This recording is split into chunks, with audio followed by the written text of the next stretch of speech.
श्रोताओं, कुएं से आवाज लगा रही है। परमात्मा की ऐसी कृपा हुई, महाराज जो यात्री घोड़ा पे सवार हैं उनको भी बहुत तेजी से प्यास लगने लगी।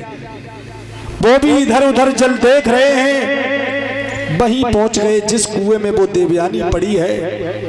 आज लुटिया डोर को डाला है, जैसे ही लुटिया भर के ऊपर खींचना चाहते थे, उसमें पड़ी हुई देवयानी ने लुटिया को पकड़ लिया।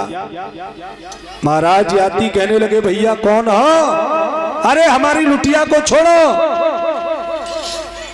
अंदर से आवाज आई, महाराज हमें ऊपर निकाल लीजिए।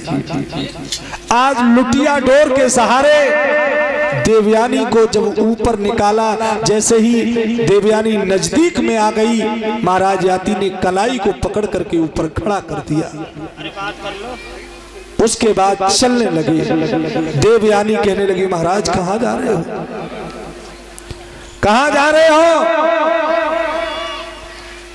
कहाँ जा रहे हो? हाँ, अरे जहाँ जाना था हमें वहाँ जा रहे हैं, तुमको निकाल दिया, अब तुम अपने रास्ते जाओ।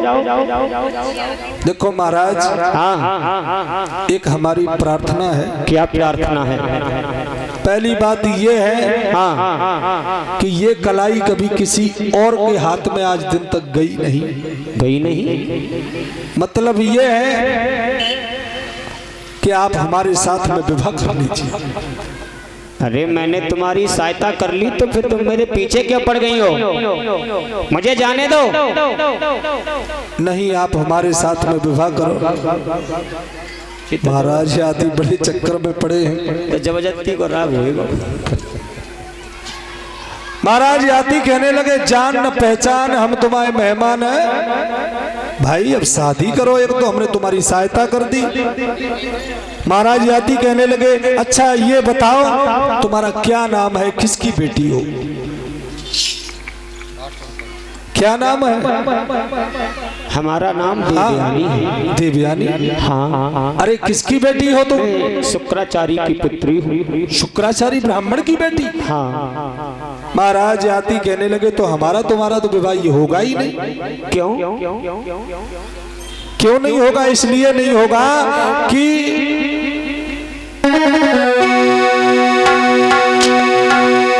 सुंदर सुगरी सुने न सुनो,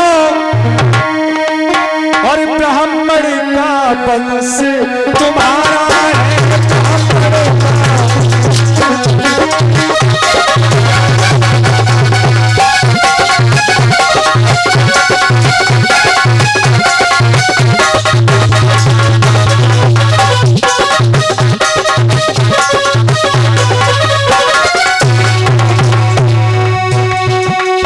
सुनो देवयानी, सुंदरी सुगड़ सुने न सुनो,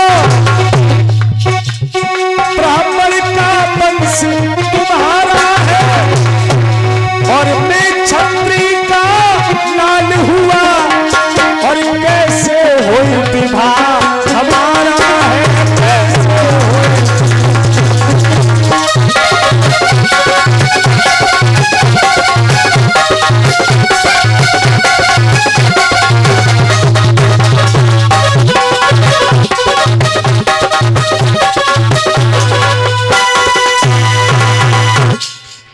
श्रोताओं, महाराज याती कहने लगे, देवयानी हमारा तुम्हारा विवाह नहीं हो पाएगा।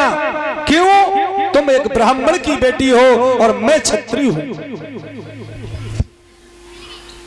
देवयानी कहने लगी, महाराज हमारा और तुम्हारा विवाह हो जाएगा। कहा वो कैसे?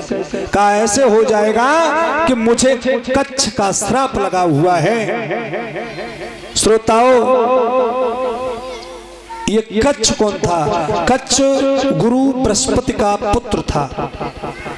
सब देवताओं के गुरु थे वो बृहस्पति, और बृहस्पति का लड़का था कच्छ, जिसने श्राप दिया था देवयानी को कि तुम ब्राह्मण कुल में नहीं बल्कि क्षत्रिय कुल में विवाही जाओगी।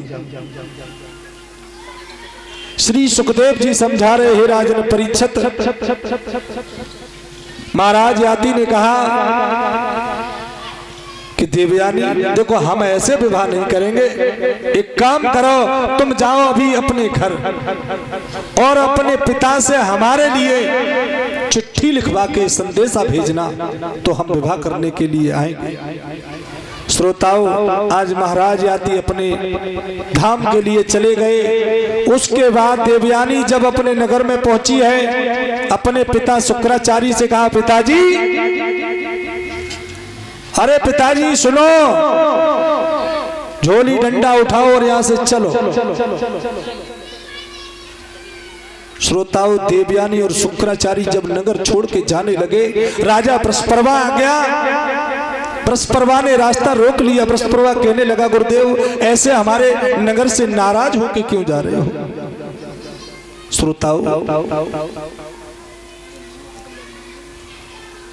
जो कोई सजा है हमें दे दीजिए। महाराज गुरु शुक्राचार्य कहने लगे, सुनो, इसका कारण तो मेरी बेटी बताएगी। देवयानी से पूछा कि बहन बताओ, हमारे नगर को छोड़ के क्यों जा रही हो? देवयानी कहने लगी, सुनो महाराज, हम एक ही शर्त पर रुकेंगे। कहा बोलो? कहा शर्त हमारी ये होगी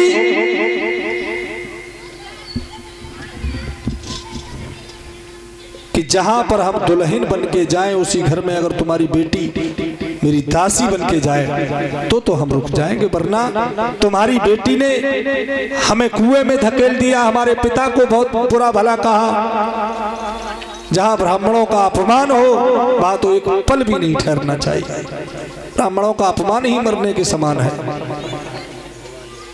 मेरे भगवत प्रेमी श्रोताओं, आज राजा बृहस्पति ने इस बात को स्वीकार लिया। बृहस्पति कहने लगा, ठीक है गुरुदेव, आप अपनी बेटी के लिए कोई अच्छा सा वर देखो